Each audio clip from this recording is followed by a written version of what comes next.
소나무 에이즈로 불리는 재선충이 서해안을 타고 빠르게 확산되고 있습니다.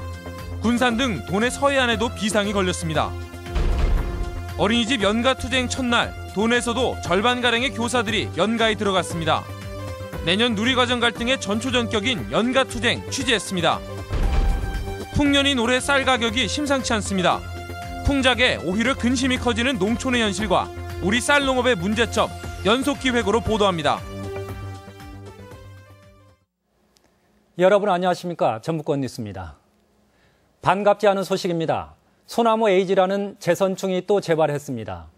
서해안에서 시작해 현재 도내 내륙 산악 지역까지 퍼졌습니다.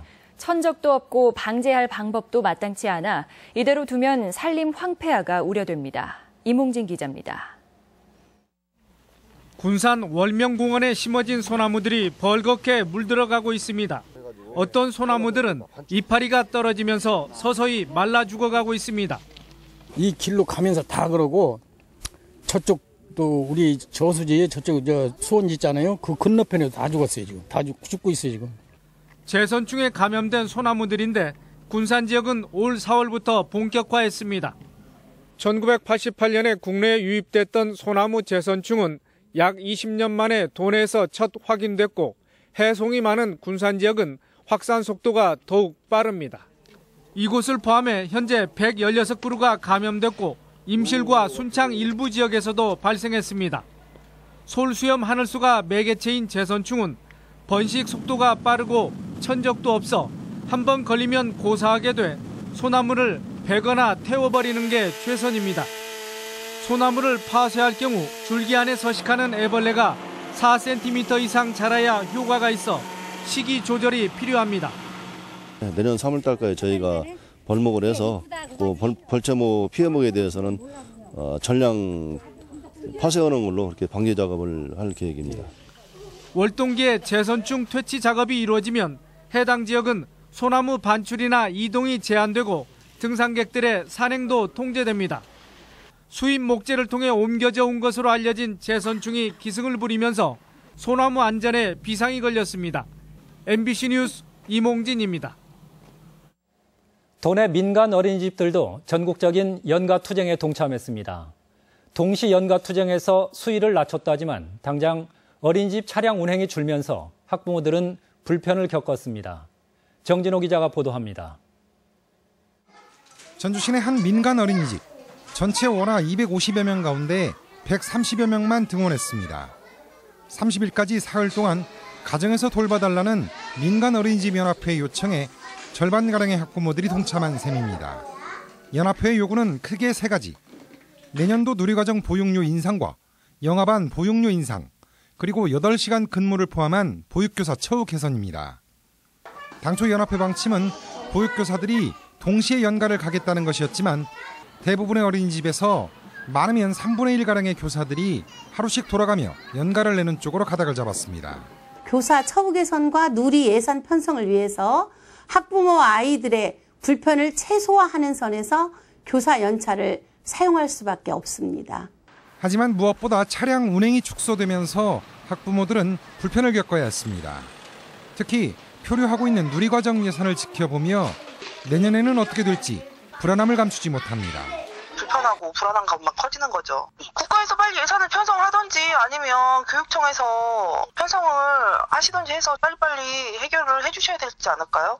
민간 어린이집들의 집단 행동이 축소되면서 우려했던 보육 대란은 빚어지지 않았지만 사흘 동안 학부모들은 불편을 감수할 수밖에 없을 전망입니다. MBC 뉴스 정진호입니다. 박경철 익산시장의 선거법 위반 상고심과 관련해 대법원이 법리 검토 등을 마치고 내일 판결을 내릴 예정이어서 결과에 관심이 집중되고 있습니다. 박 시장은 지난해 지방선거 과정에서 희망 제작소 후보임을 내세우고 전임 시장이 소각장 건설업체를 바꾼 의혹을 제기했다. 선거법 위반으로 항소심까지 당선 무효형에 해당되는 벌금 500만 원을 선고받았습니다.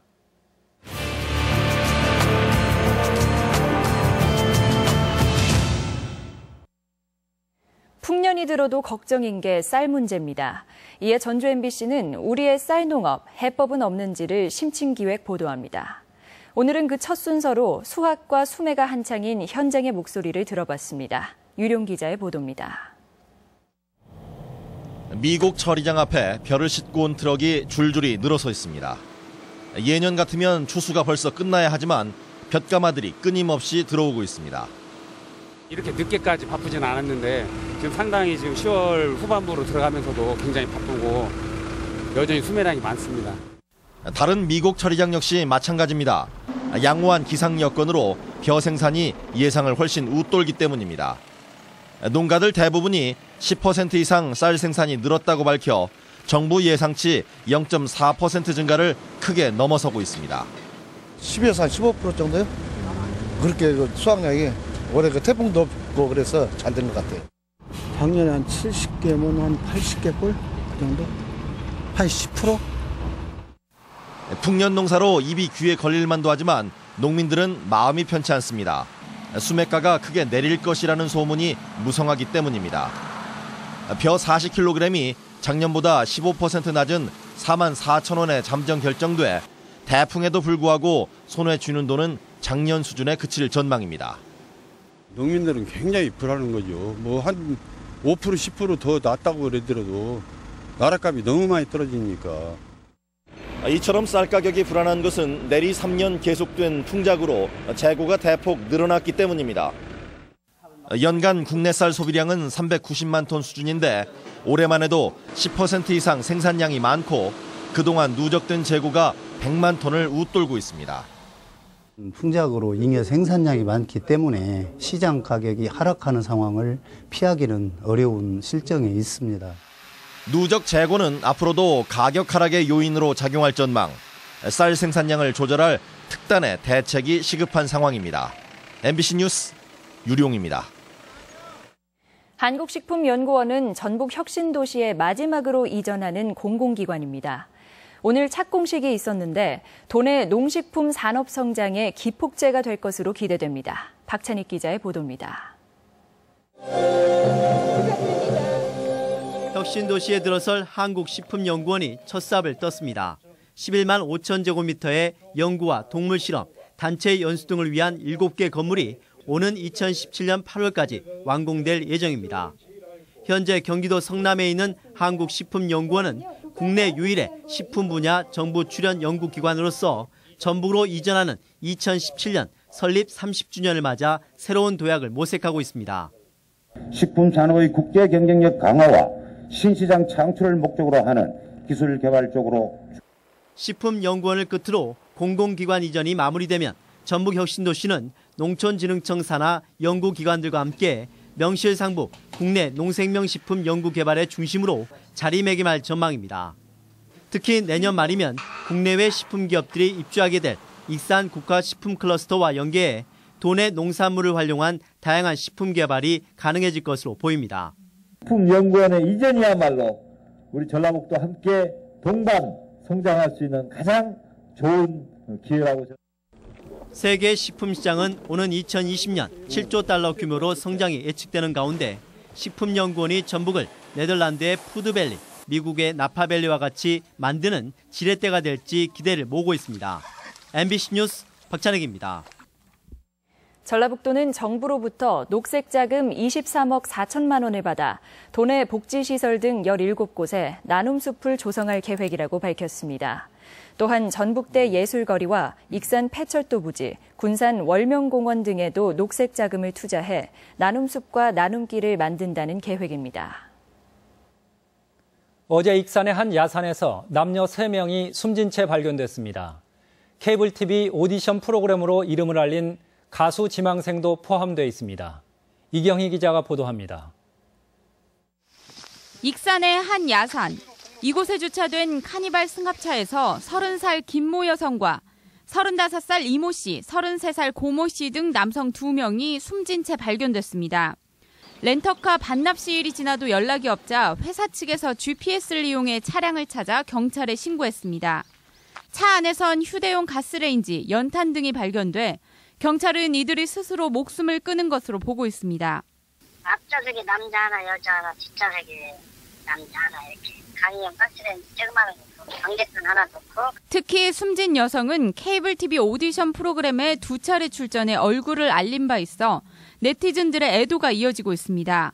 무대 공포증과 함께 우울증을 앓고 있었던 상태에서도 가수의 꿈을 향해 노력해왔던 것으로 알려져 안타까움을 더하고 있습니다. 경찰은 이들의 휴대전화 통화 내역 등을 확인하기 위해 법원에 영장을 신청했으며 정확한 사인을 밝히기 위해 부검을 진행했습니다. MBC 뉴스 이경입니다. 역사교과서 국정화에 도내 문화예술계도 반대하고 나섰습니다. 전북민족예술인 총연합과 민족미술협의회, 전북도립국악원 등 도내 문화예술계 인사 343명은 정부의 역사교과서 국정화 작업은 민주주의에 역행하는 것이며 예술과 학문, 사상의 자유를 억압하는 처사라며 국정화 중단을 촉구했습니다. 전주지방법원 제2민사부는 전주 월드컵 컨벤션 웨딩센터 측이 계약 해지가 부당하다며 전주시설관리공단을 상대로 낸 소송에서 원고 패소 판결했습니다. 재판부는 예식장 측의 대부료 미납액이 5억 2천만 원을 넘어 계약 해지 요건을 충족시켰기 때문에 공단의 결정에는 문제가 없다고 판시했습니다. 오늘의 간추린 소식입니다. 전주시는 올 겨울부터 기초생활수급자 가운데 노인이나 장애인이 있는 가구에 최대 11만 4천 원까지 에너지 이용권을 지급합니다. 이용권으로 전기나 도시가스, 연탄 등을 구입할 수 있습니다. 가습기 살균제 피해자 정부 조사가 진행 중인 가운데 환경보건 시민센터가 내일 호남 지역 피해자 신청을 받습니다. 센터는 폐렴, 천식 등 호흡기 질환자가 가습기 살균제를 사용한 경험이 있으면 신고를 당부했습니다. 익산 신동 금호어울림 아파트 내에 200제곱미터 규모로 3,600권의 장서와 프로그램실 등을 갖춘 작은 도서관이 개관했습니다. 작은 도서관은 KB국민은행 공모사업에 선정돼 9,500만 원을 지원받아 꾸며졌습니다. 전국 유일의 보석축제인 익산 주월팰리스 보석대축제가 개막해 12일간 펼쳐집니다. 행사에서는 60여 개 업체가 참여했습니다. 전북권 뉴스였습니다.